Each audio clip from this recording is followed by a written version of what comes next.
Carolina fan should get behind.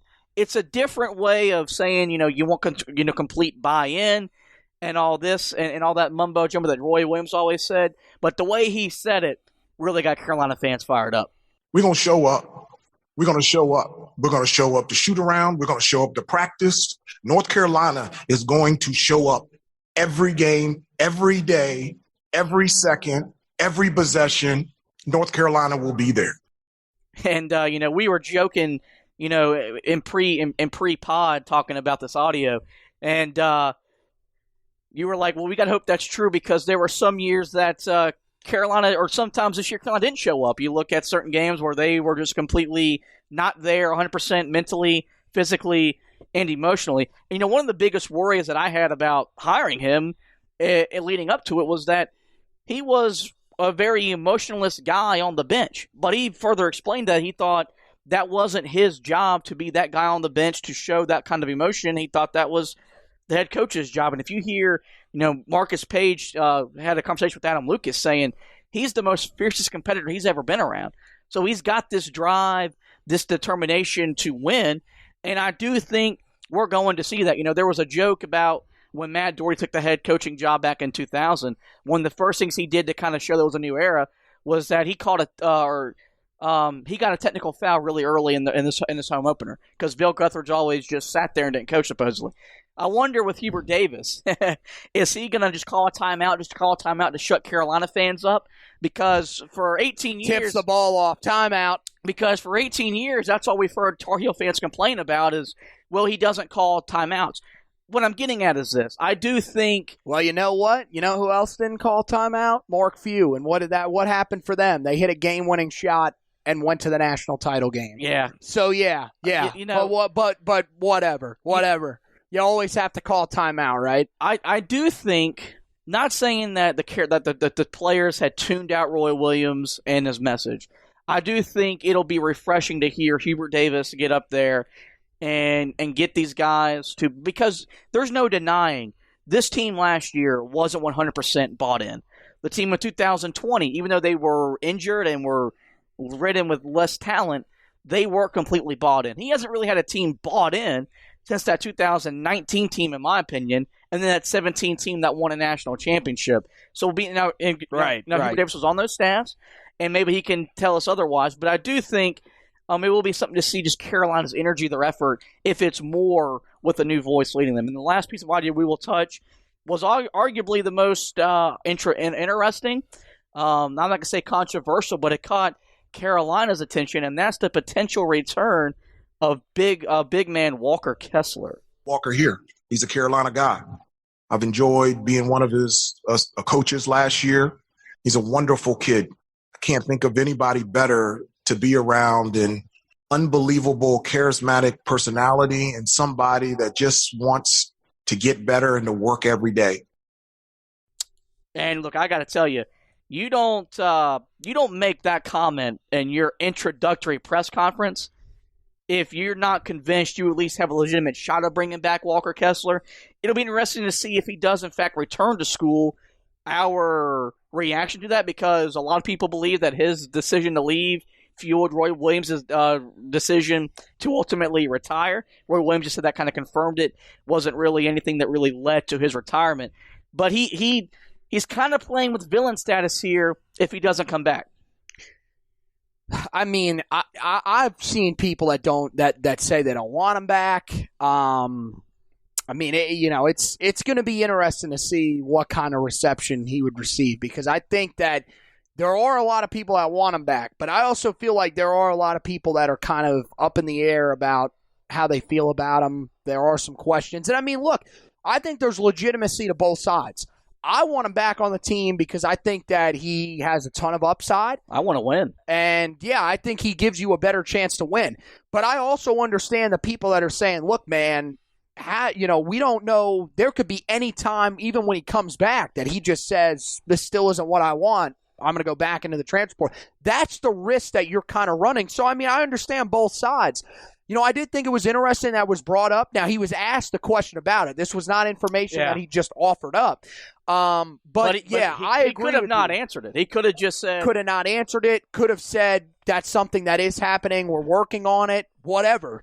He gave a pretty lengthy answer. You went into, you broke it down on multiple podcasts how long Roy Williams talked about Wes Miller when he was asked about him, said he could have moved on. This was similar in the fact that you kind of looked at it and you said to yourself, man, he could have just kind of brushed it off, could have given a real, move it along answer, not really, kind of beat around the bush, not answer the question.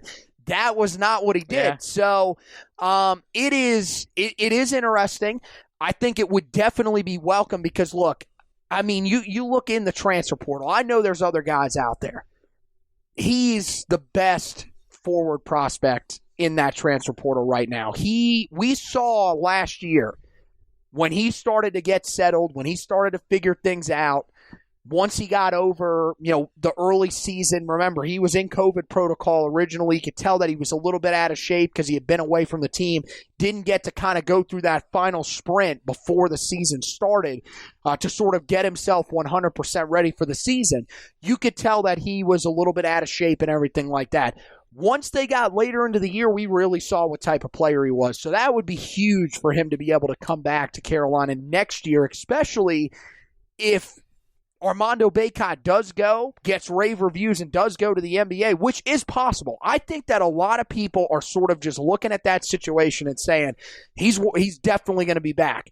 I think there's a really good chance that he is going to be back. There is nothing that's 100% guaranteed. If he was to go there and blow up everything at the combine and all of a sudden, I mean, look, this is the thing that people don't understand. There are only 2 rounds in the NBA draft. So, okay, while it isn't, the chances are not great that you will always get drafted if you come out. I'll tell you one thing. It is very easy to climb draft boards. It's very easy to impress people enough to where you can climb draft boards quickly.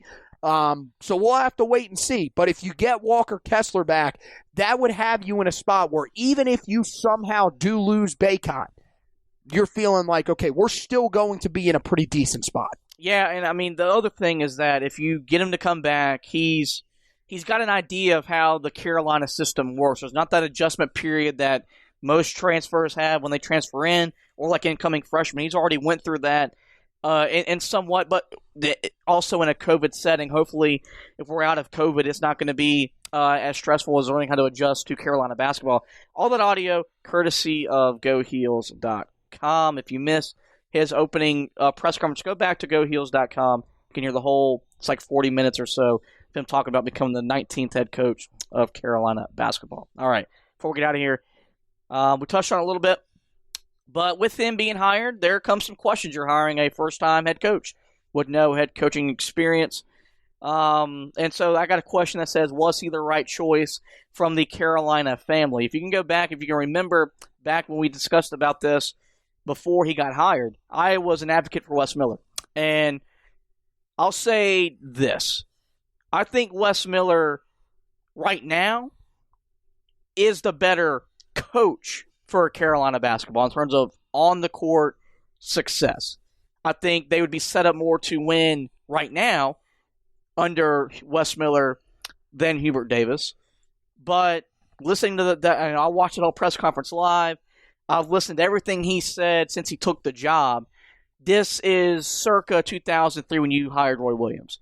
You got the right man for Carolina basketball. It's so much bigger here than just winning basketball games. This isn't like, Mac Brown's job is to win football games. Well, the head coach of Carolina basketball, you're supposed to win basketball games, be the ambassador for the university, take care of a family, and all this stuff. Hubert Davis is that. Well, okay. I do want to say this. Mac Brown's job is to win football games, but he has also brought that family-like element to football. It's not his job, though.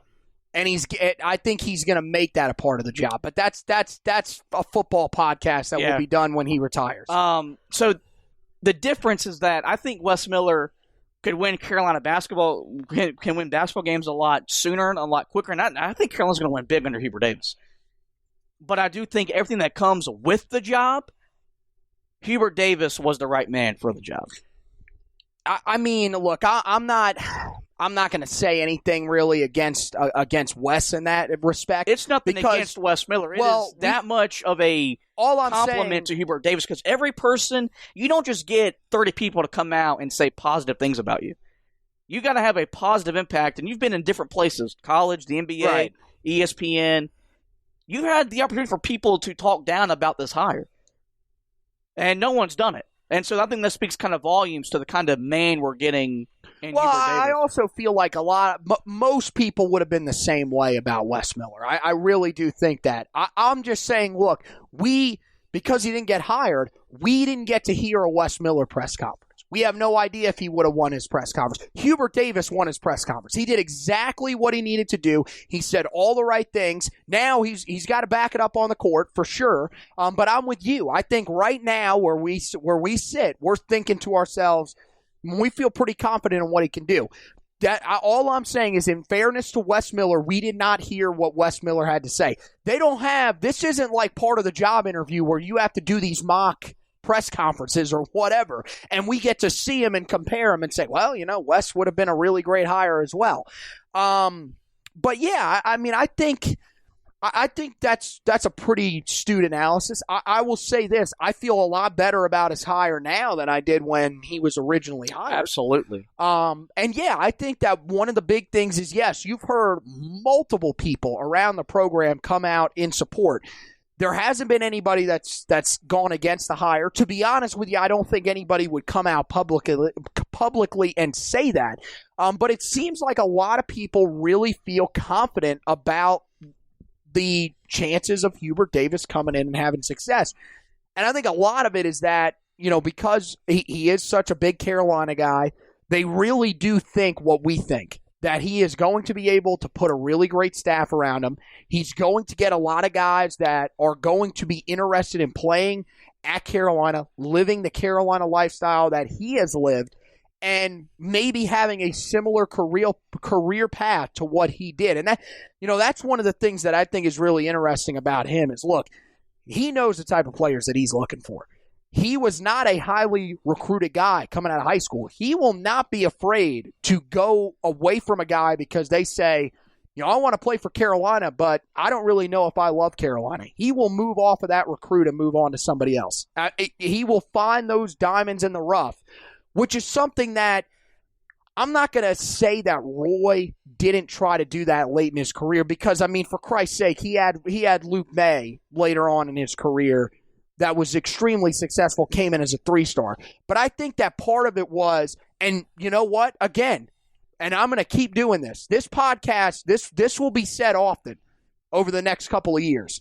The fan base can point to themselves as why Roy Williams' success went down, why Roy Williams retired, because they put him there.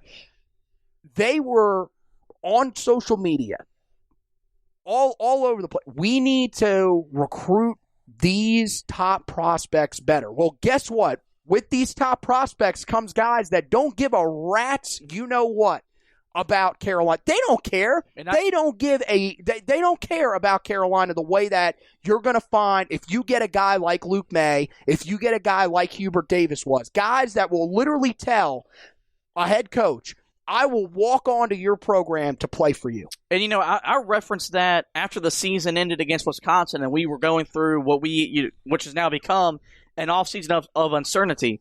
And I mentioned about all the guys threatening to transfer that have now transferred. You've had 2 guys that are in the NBA draft. One's officially in the draft. One's going through the process. Not saying that Armando Bacot and Day'Ron Sharpe don't love Carolina. And I went off on Walker Kessler, a guy that could very well be back in the fold. Good thing you deleted that podcast. And I think that's a big thing is that you can bring top tier talent here. And he mentioned that. But if you're coming here, unpack your bags and be invested in Carolina for however long you're here. Some of these guys that Roy Williams were bringing in, because there was pressure to recruit that way because you're North Carolina, you're supposed to get that kind of talent. Yep. Those guys weren't invested. When you come to Carolina, like, look, my main focus is for you to win basketball games. But it's also being a part of the community and doing all those things. Now, granted, this year you couldn't because of COVID. Yeah. but at least show a willingness to do it, not be forced to do it. Willingly be involved. Right. And to be honest with you, almost any of the guys that I've seen have. I haven't really seen a guy that stood out to me. Like, I'll say this. I have not seen a Ben